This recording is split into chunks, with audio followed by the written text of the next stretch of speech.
Prezados amigos e colegas, posso não concordar com absolutamente nada do que vocês dizem, mas defenderei até a morte o direito de vocês dizê-lo.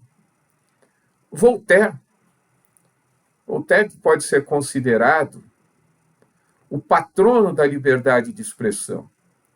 E quase morreu por isso, porque ele era contra o Estado absoluto, o absolutismo, ele era contra essa ingerência da Igreja no Estado. E ele tinha uma espécie de dogma.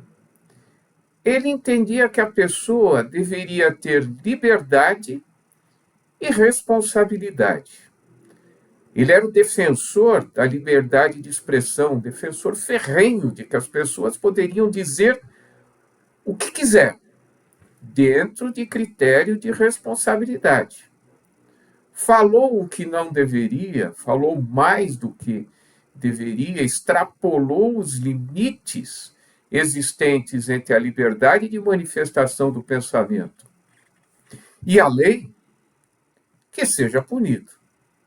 Então eu não consigo entender, nos dias atuais, essa discussão toda acerca da liberdade de expressão e manifestação do pensamento. Por que eu não consigo entender? Ora, se nós estamos em uma democracia, nós não deveríamos estar discutindo isso. Porque a liberdade de manifestação do pensamento, ela é intrínseca a qualquer democracia.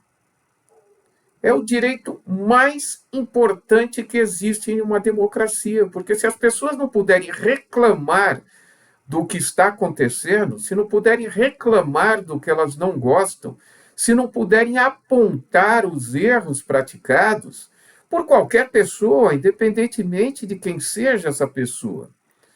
Pode ser um cidadão comum, pode ser o mais alto político, pode ser a pessoa mais poderosa de um país. Todas as pessoas têm o direito de apontar os erros dela, ou seja, de criticar. Isso é intrínseco a qualquer democracia. A partir do momento em que as pessoas têm medo de falar, têm medo de uma simples curtida nas redes sociais, é que algo está muito errado. Algo está muito errado, porque numa democracia, nós não deveríamos estar discutindo a liberdade de expressão, a liberdade de manifestação do pensamento, que é um dos direitos mais importantes, como eu já disse. É o primeiro direito a ser suprimido quando se impõe uma ditadura. Por quê? O ditador, o soberano, na época de Voltaire, não queria que as pessoas falassem, não queria que as pessoas apontassem os erros, não queria que as pessoas apontassem os excessos que existem num país. Ora, se nós não podemos falar isso, se nós não pudermos criticar uma decisão judicial, criticar o sistema eleitoral, criticar as urnas eletrônicas, criticar a obrigatoriedade de vacinação contra a Covid, se nós não pudermos criticar essas coisas simples, mas que nos interessam muito, porque atingem a todos nós. Isso tudo atinge a todos nós. Se nós não pudermos criticar isso, se nós não pudermos expor as nossas opiniões, eu não sou obrigado a aceitar uma decisão judicial. Eu sou obrigado a cumprir a decisão judicial. Mas eu não sou obrigado a dizer que concordo com a correção dela. Eu não sou obrigado a dizer que concordo com o sistema eleitoral. Eu não sou obrigado a dizer que aceito as urnas eletrônicas. Eu não sou obrigado a dizer que concordo com a vacinação experimental. Não sou obrigado. Eu posso expor as minhas ideias. Eu posso criticar de forma técnica, de forma política, de forma jurídica, tudo isso, porque isso faz parte da democracia. Existem limites, óbvio que existem limites. Eu não posso incitar as pessoas à baderna. Eu não posso incitar as pessoas a uma desobediência civil, que pode trazer consequências muito sérias. Mas para tudo isso existem limites, e os limites estão na Constituição Federal e na legislação. Se a legislação não pune, eu posso fazer. Ora, o que não é proibido é permitido. Isso é o princípio da legalidade. Ninguém é obrigado a fazer ou deixar de fazer alguma coisa, senão em virtude de lei. Ah, mas a pessoa não pode mentir. Depende. A mentira é um ato imoral, mas não é um ato ilegal.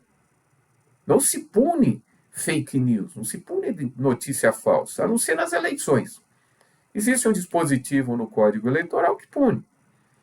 Pune a pessoa que acaba falseando, trazendo fake news e que pode influir num candidato, num partido político. Tem uma norma, não é só na época das eleições.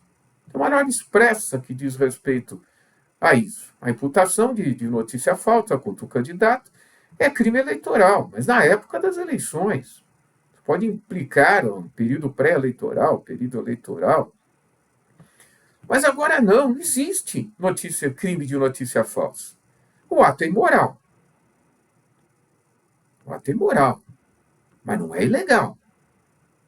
Não se pune. A pessoa pode mentir, pode fazer o que for. Se isso não for crime contra a honra, não for injúria, não for difamação, não for calúnia, não for ameaça, não trouxer algum prejuízo seja material ou moral para a pessoa, se isso acontecer, pode ser proposta uma ação de reparação de dano, mas na esfera penal, no crime não apenas se elege. Não há crime se não houver lei anterior que o defina, que impute a essa pessoa o cometimento de algo ilícito. Se não houver essa tipificação legal, a pessoa não pode ser punida. No crime não há pena, ele se elege. Não há crime nem pena sem lei anterior que o defina. Isso é princípio da reserva legal. Daí existe desde o Código Criminal do Império, está em todas as legislações dos países democráticos. Há diversos tratados, convenções internacionais que digam respeito a isso. Desde a Declaração dos Homens, dos Direitos do Cidadão, desde essa época já existe isso, que é um dogma essencial a qualquer país civilizado. Tem que ser obedecido. Daí foi uma conquista da civilização. Daí já existe há muito tempo, desde a época do João Sem Terra, da Carta Magna, muito embora aquela época fosse mais um princípio processual, mas no crime não apenas se elege. Então você pode falar o que você quiser, desde que você não extrapole o limite da manifestação do pensamento e incorra numa infração penal, numa infração civil. Então, não sei, não deveria haver essa discussão. Se nós estamos travando essa discussão, é que alguma coisa está muito errada.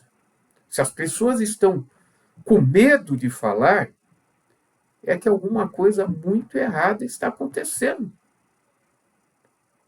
Essa que é a grande realidade. Já existe legislação para punir as pessoas que extrapolem a liberdade de manifestação do pensamento. Não é possível censurar ninguém.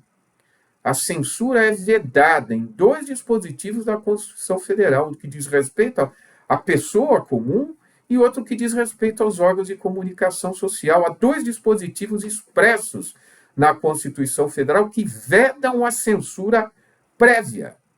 Ninguém pode calar outra pessoa. A pessoa extrapolou o limite entre o que é permitido e o que é proibido. Voltemos a Voltaire. Liberdade e responsabilidade. Você tem a liberdade com responsabilidade. Extrapolou os limites da liberdade, entra a responsabilidade. Se houver punição para esse excesso, a pessoa será punida. se simplesmente se observasse o que disse Voltaire, nossa, há quanto tempo ele falou isso? Nós não estaríamos com medo de falar, não estaríamos discutindo algo que é óbvio, que está na Constituição. Basta se observar o que consta da Constituição Federal. Você é livre para se manifestar. Extrapolou o limite da liberdade de manifestação do pensamento, você vai ser punido se houver norma que o puna. Mas calar antes de você falar, isso é censura. Censura prévia, vedada não só aqui, mas em qualquer país democrático do mundo. Lembrem sempre de Voltaire: liberdade e responsabilidade. O maior defensor da liberdade de expressão e de manifestação do pensamento da história. Quase morreu por isso. Foi inclusive banido. Quase morreu. Mas ele sempre defendeu o seguinte, e vou encerrar minha manifestação, né, esse breve vídeo. Eu posso não concordar com o que você fala, mas lutarei até o fim, até a morte, na proteção do direito de você dizer o que pensa. Forte abraço a todos.